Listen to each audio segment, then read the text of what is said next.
ગુણાતીતાનંદ સ્વામી કે ભગવાનમાં જોડે એ સંત અને પોતામાં જોડે એ અસંત.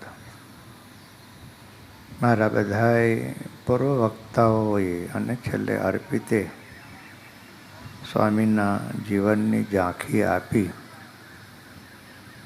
એમની વિદવત્તા હું નહીં કહું, વિદવત્તા એની પાંગળી પડે.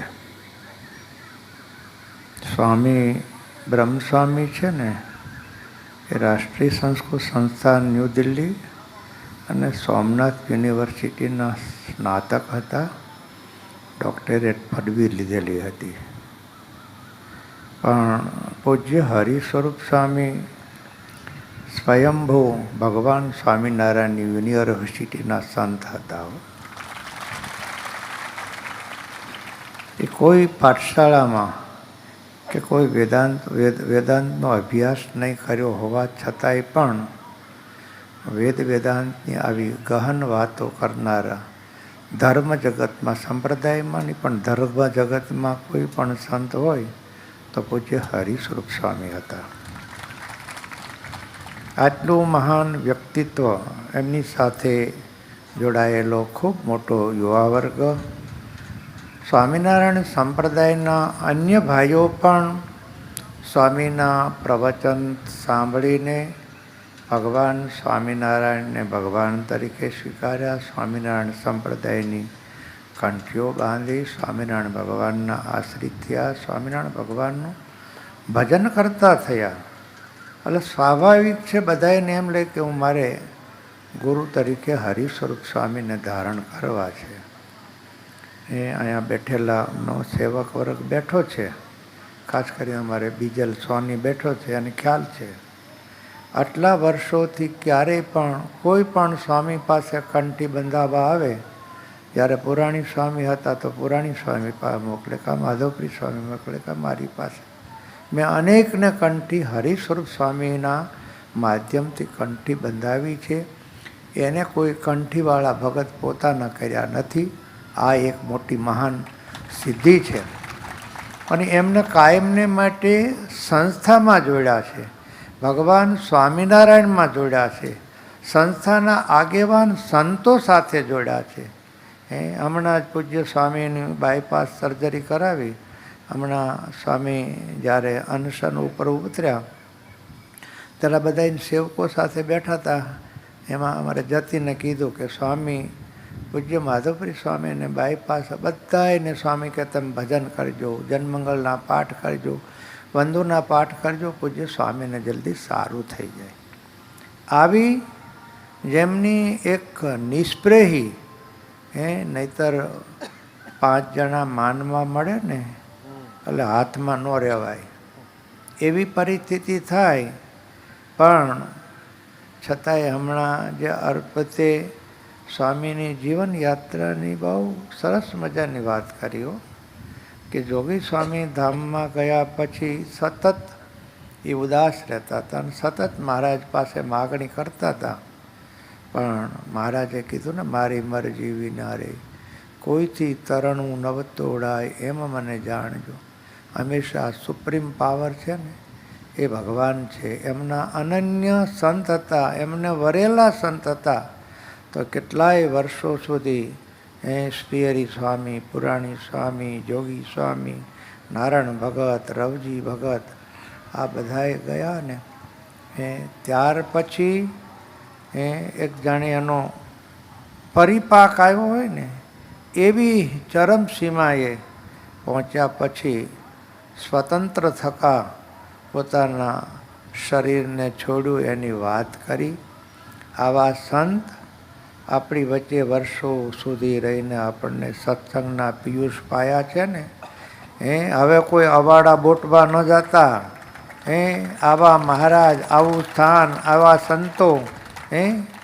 હરિસ્વરૂપ સ્વામી કેમ હતા એની સાક્ષી પૂર્ણ રહો ને તો હું 4 જ બાબત. એક, સ્વામી અક્ષરવાસી ગયા ત્યારનું દ્રશ્ય જોયું હોય.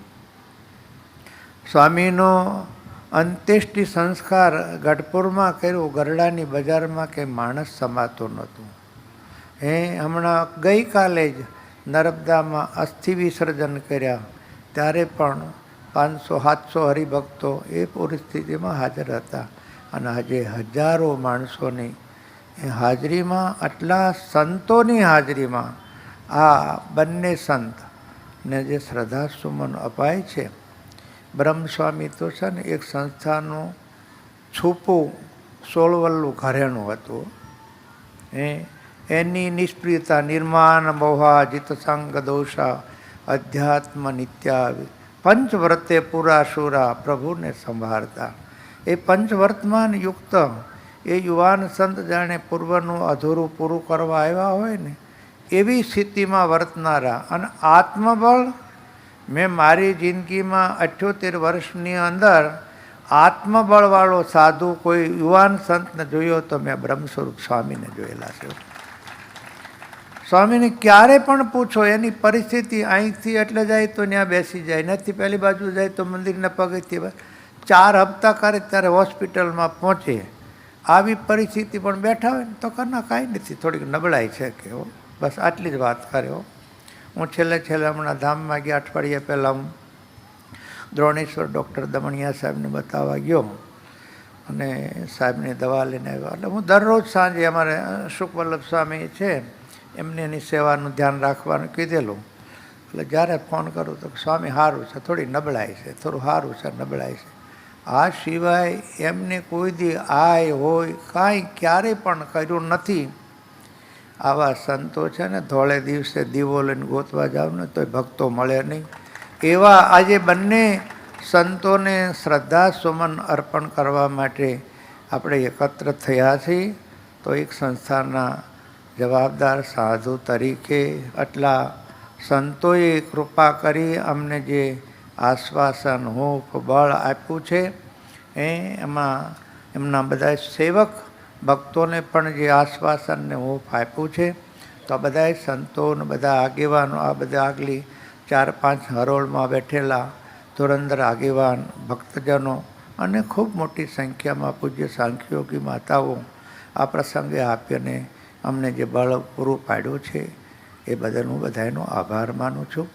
સાથોસાથ ગઢપુરના અંતિમ સંસ્કાર વખતે મેં ગઢપુર ગોપીનાથજી મહારાજ સામે બિરાજતા હતા. હમણાં જ આવતા ડિસેમ્બરમાં સ્વામિનારાયણ ગુરુકુળ મેમનગર એ મારા 50 વર્ષના સાથીદાર છે હરિસ્વરૂપ સ્વામી. મને જે દરેક રીતે એમને જે મદદ કરી છે, બળ આપ્યું છે, પ્રેરણા આપી છે ને એ મારે જીવનની અંદર જે ખોટ મોટામાં મોટી છે ને એની કોઈ પૂરી શકાય એવું મને નથી લાગતું. એટલે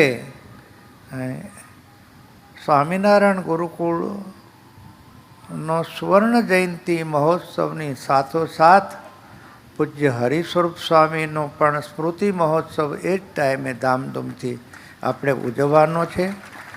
ઉત્સવ આવે એ દરમિયાનની અંદર હવે જે કોઈ કાર્યક્રમો થશે એ કાર્યક્રમો પણ આ બંને સંતોની પાવન સ્મૃતિમાં, પછી સત્સંગ, ભજન, કથા, વાર્તા, વ્યાખ્યાનો, પરોપકારના જે કાંઈ કામો સંસ્થા દ્વારા થાય છે. હમણાં જ 15,000 જોડી ચંપલનું વિતરણ પણ આ બંને સંતોની પાવન સ્મૃતિમાં થયેલું છે. એટલે એ ઉત્સવ હમણાં જ મને આજે સવારમાં જ મુંબઈ CBDથી અમારે મનીષ ભુવારનો ફોન આપ્યો કે ભાઈ સ્વામી સુવર્ણ જયંતિ મહોત્સવમાં આટલો સંકલ્પ કર્યો હતો, એને હરિસ્વરૂપ સ્વામીના સ્મૃતિ મહોત્સવ નિમિત્તે એટલો ને એટલો બીજી હું સેવા મોકલીશ. એમ બધાએની સેવાની પણ સરવાણી જ્યારથી આની વાત થઈ ત્યારથી બધાએ શરૂઆત કરી દીધી છે. તો ખાસ કરીને અમારે અહીં ધડુક સાહેબ બેઠા છે, એનો એક પણ દિવસ બાકી નહીં. સ્વામીના સમાચાર મળ્યા, સ્વામી હું આવી જાઉં, સ્વામી હું આવી જાઉં, એમ દેશ વિદેશના ભક્તો પણ દૂર દેશાંતરમાંથી આવી અને સ્વામીને શ્રદ્ધા સુમન અર્પણ કરવા માટે આવ્યા છે. અને આવડી મોટી વિશાળ દરિયા જેવી સભાએ આજે અમને બહુ આશ્વાસન પૂરું પાડ્યું છે. તો હું અમારા પૂજ્ય સ્વામી એટલે માધવપ્રિય સ્વામી ને સંસ્થા વતી હું તમારો કાયમને માટે ઋણી રહીશ. આટલી વાત કરીને મારી વાતને પૂર્ણ કરું છું. અસ્તુ. જય સ્વામી.